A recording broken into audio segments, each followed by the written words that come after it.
My family would go camping in Wisconsin with some family friends every single year.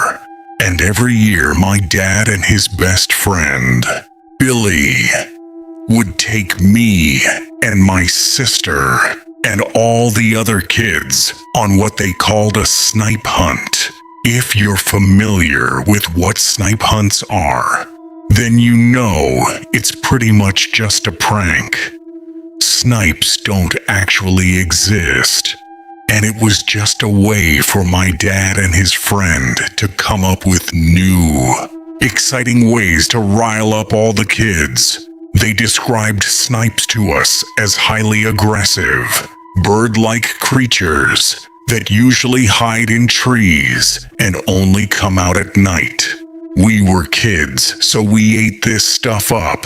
Every year, my sister and I would get super excited, thinking we were finally going to see a snipe. This year was no different. It was the second day of our trip, and all of the families were settled in when my dad and Billy started their mission. They were telling all the kids that tonight they were going to try and catch a snipe, and they swore they heard one last night outside the RV. They told us that if anyone wanted to come, we could. Of course. All the kids were now super excited, and also a bit afraid. But my sister and I were ready. We were ecstatic and eager the entire day. Finally, the sun started to set, and my dad got all the kids together. A few kids were holding sticks in their hands for protection or battle purposes, and one kid even brought a wooden sword. My dad said that Billy had run up ahead to scout out the area. As we all started to head into the woods, 10 minutes of walking went by, and we heard rustling in the trees. We all looked up, and Billy jumped out, covered in red, screaming that a snipe got him.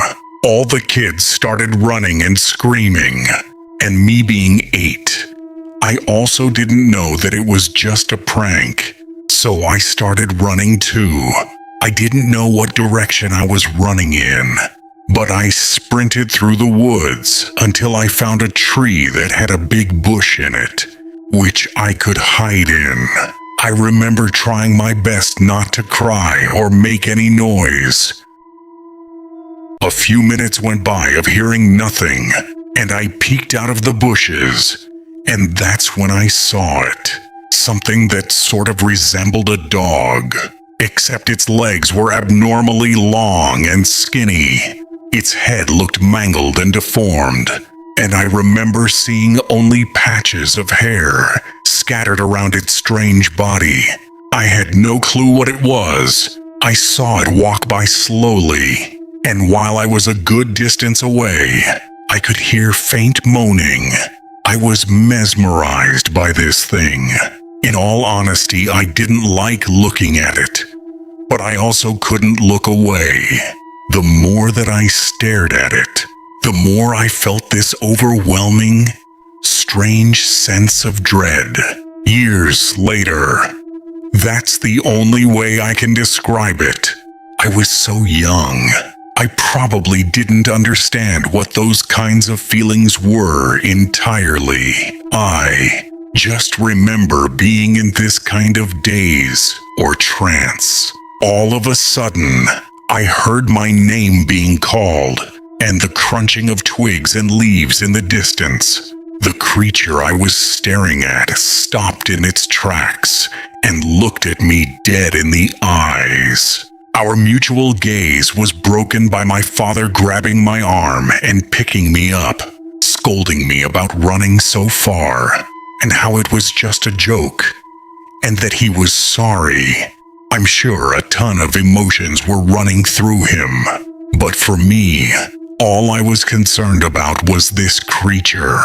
I turned to look if it was still there, but it was gone. I didn't even hear it run away. As my dad and I walked back to the camp, I told him what I saw and how I thought it might have been a snipe.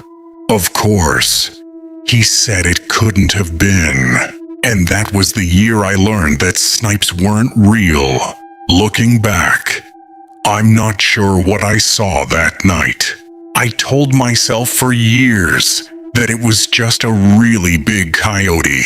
But something in me knew that it wasn't. And I didn't know why. It wasn't until I learned about skinwalkers that my gut told me that's what it was. To this day, I have no explanation. It could have been anything. I was really young at that age. So who knows? But even now, sometimes when I'm on bike rides or hikes in the woods, out of the corner of my eye, I can see it again, watching me.